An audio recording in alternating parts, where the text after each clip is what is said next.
ज्ञान दर्पण with Ramesh Mishra channel में आप सभी दर्शकों का हार्दिक स्वागत अभिनंदन है। आज हम कुंडली के अध्ययन के विषय में आपको कुछ ग्रहों के विषय में विशेष जानकारी देने वाले हैं कि कौन सा ग्रह किस भाव में अच्छा फल देता है और कौन सा ग्रह किस भाव में बुरा फल देता है। कुछ सम्मिलित ग्रहों की जानकारी देंगे। आपके सामने कुंडली का प्रारूप है, आप देख रहे हैं। इसमें जो हमने लाल रंग से लिख रखा है ये भाव को प्रदर्शित करता है। पहला भाव, दूसरा, तीसरा, चौथा, पांचवा, छठा, सातवां, आठवां, नवां, 10वां, 11वां, 12वां ये भाव हैं और ये लग्न है। लग्न वाला भाव जो है प्रथम भाव ही रहता है और इससे एंटी क्लॉकवाइज 1, 2, 3, 4, 5, 6, 7, 8, 9, 10, 11, 12 भाव गिने जाते हैं। आपने देखा होगा कुंडली में यहाँ कुछ अंक लिखे होते हैं, ऐसे 1, 2, 5, 6, 7, 8 और यहाँ पर कोई भी अंक लिखा हो सकता है। लेकिन जो अंक लिखे होते हैं वो कुंडली में भाव को नहीं प्रदर्शित करते हैं। हमने नए दर्शकों के लिए ये भाव लिख दिया है। जो अंक लिखे होते हैं उनका मतलब होता है कुंडली में राशि को प्रदर्शित करते हैं। जैसे 1 नंबर लिखा हुआ तो मेष हुई, 2 लिखा हुआ तो वृष हुई, 3 लिखा हुआ तो मिथुन हुई। इसी तरीके से 12 अंक तक के होते हैं और किसी भी भाव में कोई अंक वो लिखा हो सकता है। उनसे जानकारी राशि की जाती है। तो आपके सामने ये लग्न है और लग्न वाला पहला ही भाव हमेशा रहता है। तो लग्न में आज हम आपको बताने वाले हैं कि लग्न में यदि पाप ग्रह, तो पाप ग्रह कौन से होते हैं, तो ये हमने आप की जानकारी के लिए लिख रखा है। सूर्य, मंगल, शनि, राहु के ये पाप ग्रह आते हैं। तो इसमें विशेष कर जो है सूर्य, मंगल, शनि, यदि सूर्य, मंगल, शनि लग्न में हों, चाहे तीनों एक साथ हों और चाहे एक ही हो, एक भी ग्रह अगर इनमें 3 में से सूर्य, मंगल, शनि से एक भी हो सकता है यहाँ और 3 भी हो सकते हैं, तो ऐसे जातकों को हमेशा बीमारी लगी रहती है। ये जातक जिनका सूर्य, मंगल, शनि तीनों ग्रहों में से कोई ग्रह भी अगर लग्न में है तो ऐसे जातक ज्वर की बीमारी से, पेट की बीमारी से सदैव पीड़ित रहते हैं। अब चलते हैं दूसरे भाव में।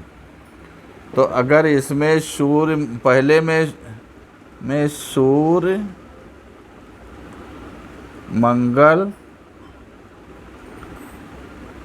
और शनि, इसमें से कोई भी ग्रह अगर लग्न में है तो जातक हमेशा बीमारी से परेशान रहेगा। और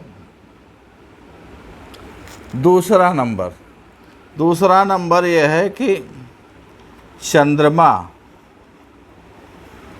यदि लग्न में है, चंद्रमा यदि लग्न में है और कौन सा चंद्रमा, पाप युक्त चंद्रमा। तो पाप युक्त चंद्रमा उसको कहते हैं जो अमावस्या के नज़दीक का चंद्रमा होता है। अमावस्या, चतुर्दशी, त्रयोदशी जो अमावस्या के नज़दीक का चंद्रमा होता है उसको पाप युक्त चंद्रमा कहते हैं। उसमें चंद्रमा में कोई रोशनी नहीं रहती है, वो बलहीन रहता है। तो यदि ऐसा चंद्रमा है लग्न में तो जातक को हमेशा बीमारी से परेशान होना पड़ता है। अब अगला ग्रह ये है कि बृहस्पति बुध शुक्र। बृहस्पति को गुरु कहते हैं, गुरु शुक्र यदि लग्न में हूँ या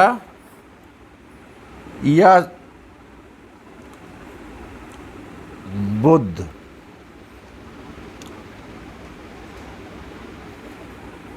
तो इन तीनों ग्रहों में यदि ये लग्न में हैं तो जिस समय जन्म के समय यदि ये लग्न में हैं, गुरु शुक्र बुध इनमें से कोई भी ग्रह लग्न में है, तो जब जिस उम्र में जिस वर्ष में ये ग्रह फिर लग्न में आएंगे तो उस वर्ष में जातक को नौकरी इत्यादि में विशेष तरक्की प्राप्त होगी। अब चलते हैं बुध ग्रह। जो ये बुध ग्रह है, यदि बुध ग्रह जो है अकेला लग्न में है, बुध यदि अकेला लग्न में है तो जातक जो है और उच्च का है या शुभ है, शुभ ग्रहों से देखा जाता है तो जातक को धन प्राप्त होगा। जब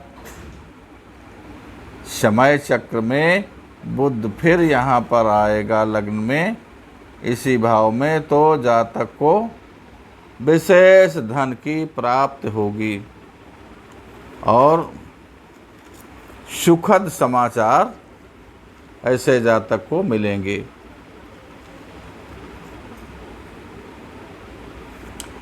और ये दूसरा भाव है, तो दूसरे भाव में चंद्रमा बुध गुरु और शुक्र अगर आ जाते हैं यहाँ पर, चंद्रमा बुध गुरु या शुक्र, इसमें से चंद्रमा बुध गुरु या शुक्र दूसरे भाव में आ जाते हैं। तो इसमें से ये नहीं जरूरी है कि चारों एक साथ आवें, इसमें से कोई भी ग्रह अगर इसमें दूसरे भाव में आ जाएगा तो उस वर्ष जातक को विशेष तरीकों से धन की प्राप्ति होगी। जब कुंडली में चंद्रमा बुध शुक्र दूसरे भाव में आ जाएंगे, इसमें चारों में से कोई ग्रह, तो उस वर्ष जातक को विशेष धन की प्राप्ति होगी। और इसी दूसरे भाव में यदि नीच का शनि आ जाए, अगर निम्न राशि का होगा तो जातक को धन का नुकसान उठाना पड़ेगा। अब चलते हैं तीसरे भाव में। तो तीसरा भाव जो है यहाँ पर पाप ग्रह जो हैं, पाप ग्रह सूर्य मंगल शनि राहु केतु। तो जब तीसरे भाव में पाप ग्रह को आते हैं तो ये हैं तो पाप ग्रह, लेकिन तीसरे भाव में जब आ जाते हैं तो जातक को धन के योग बनते हैं। जब तीसरे भाव में पाप ग्रह आ जाते हैं सूर्य मंगल शनि, तो धन के योग बनेंगे। यहाँ पर सूर्य हो, मंगल हो या शनि हो, तो उस वर्ष जातक को धन के योग बनते हैं। और तीसरे स्थान में पड़े हुए शुभ ग्रह कार्य में सिद्ध पूर्ण रूप से सहायक होते हैं। अगर तीसरे भाव में अगर कोई शुभ ग्रह चंद्रमा, बुध, गुरु और शुक्र यह तीसरे भाव में शुभ ग्रह होते हैं तो कोई भी कार्य जो व्यक्त करता है तो उसमें ये सफलता प्राप्त करवाते हैं। और अगले उसमें चलते हैं, चौथे स्थान में यदि चंद्रमा है तो वो जातक को प्रसन्न रखता है। यहाँ चंद्रमा है तो जातक का मन प्रसन्न रहेगा, लेकिन कब? जब ये शुक्ल पक्ष का चंद्रमा होगा तो जातक का मन प्रसन्न रहेगा। और यहाँ पर चंद्रमा यदि कृष्ण पक्ष का हुआ तो जातक का धन जुए में या नाजायज खर्चों में खर्च हो जाएगा, तो जातक को धन का नुकसान उठाना पड़ता है। पंचम स्थान में ये यहाँ चौथे में चंद्रमा अगर शुक्ल पक्ष का है तो लाभ पहुँचाएगा, कृष्ण पक्ष का है तो धन का नुकसान पहुँचाएगा। और पांचवें भाव में यदि शुभ ग्रह हैं तो इसमें शुभ ग्रह में आपके चंद्रमा, बुध, शुक्र, शनि ये शुभ ग्रह हुए। तो अगर शुभ ग्रह है यहाँ पर तो धन का लाभ होगा, धन का लाभ होगा। और यदि पाप ग्रह है तो धन का नुकसान होगा। शुभ ग्रह में आप लिख लीजिए, शुभ ग्रह है तो पॉजिटिव रहेंगे, पाप ग्रह हैं तो ये नेगेटिव रहेंगे, नेगेटिव फल आपको प्राप्त होगा। और छठे भाव में अगर आपके पाप ग्रह होते हैं तो आपको लाभ रहता है। तो छठे भाव ये है, अगर इसमें पाप ग्रह सूर्य, मंगल, शनि हैं तो आपको फ़ायदा होगा। और कैसा फ़ायदा होगा कि आपके जो विरोधी हैं, मुकदमा इत्यादि कोई चल रहा है, कोई के विरोधी हैं तो वो आपसे परास्त होंगे, आप उसमें विजयी होंगे। और यदि सूर्य है, यहाँ पर सूर्य है तो आपको ननिहाल से भी लाभ प्राप्त होगा।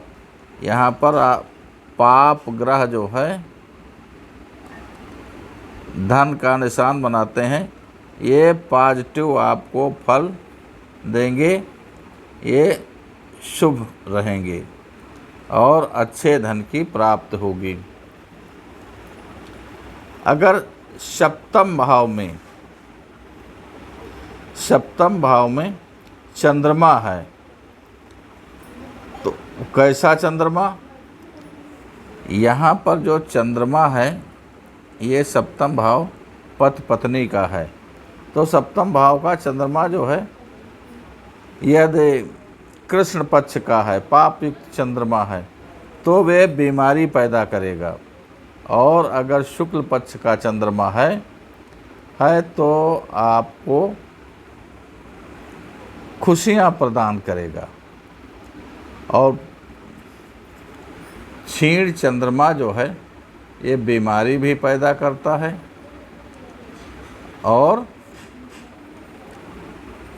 वाद विवाद भी पैदा करता है। चंद्रमा अगर कृष्ण पक्ष का है तो आपको परेशानियां पैदा होंगी। और शुक्ल पक्ष का चंद्रमा जो है ये आपको धन संपत्ति और वैवाहिक जीवन में सुख देने वाला होता है। यदि सप्तम में चंद्रमा है तो अगर कृष्ण पक्ष का है तो दुख पहुंचाएगा, और शुक्ल पक्ष का है तो यही चंद्रमा आपको सुख पहुंचाएगा। अगर आठवें भाव में, ये आठवां भाव है, आठवां भाव आयु का भाव होता है और इसमें मृत्यु तक विषय की जानकारी की जाती है। तो यदि आठवें भाव में चंद्रमा पाप युक्त है, पाप युक्त का मतलब जो है अमावस्या के नज़दीक का जो चंद्रमा होता है उसको पाप युक्त कहते हैं। तो वो चंद्रमा कष्ट पहुंचाएगा। और अगर शुभ ग्रह इस स्थान में है तब भी, अगर चंद्र और भी कोई शुभ ग्रह इस स्थान में है तो वे आपको धन का नुकसान पहुंचाएंगे। 8 नंबर में शुभ ग्रह कोई शुभ फल आपको देने वाले नहीं हैं।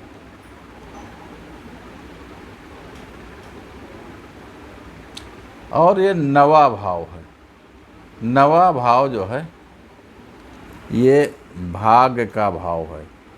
तो नवे भाव में यदि कोई शुभ ग्रह स्थित है, यहाँ पर शुभ ग्रह जो है आपको लाभ पहुँचाएंगे, और पाप ग्रह जो हैं, पाप ग्रह आपको नुकसान, जहाँ माइनस का निशान है तो ये आपको नुकसान पहुँचाएंगे। और नुकसान पहुँचाने में ये भाइयों को थोड़ा नुकसान पहुँचाते हैं, भाइयों को हानि होती है। 10वें भाव में यदि ये 10वां भाव है, 10वें भाव में यदि सूर्य है, 10वें भाव में यदि सूर्य है तो उस ऐसे व्यक्ति के द्वारा बहुत धन की प्राप्ति होती है और यश को प्राप्त कराता है सूर्य। और मित्रों में बड़ी अच्छी मित्रता रहती है और शरीर भी। और यहाँ पर यदि कोई शुभ ग्रह पड़े हैं तो जातक को विशेष जो है लाभ होता है। यहाँ पर 10वें भाव में सूर्य है तब भी व्यक्ति को लाभ होगा। अगर शुभ ग्रह पड़े हुए हैं कोई तो शुभ ग्रह जो है जातक को धन प्रतिष्ठा सभी चीज़ों में वृद्धि करने वाले हैं, इसलिए हमने प्लस का निशान जहाँ बनाया है। तो शुभ ग्रह यहाँ पर आपको, और शुभ ग्रहों में कौन सा हो सकता है? चंद्रमा, बुध, गुरु, शुक्र, ये शुभ ग्रह हैं। यदि इसमें 10वें भाव में हैं तो आपको लाभ पहुँचाने वाले हैं। अगर 11वें भाव में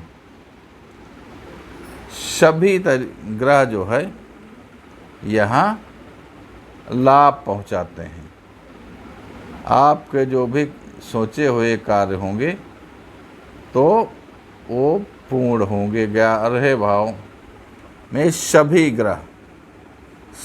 ग्रह जो है आपको लाभ पहुंचाएंगे।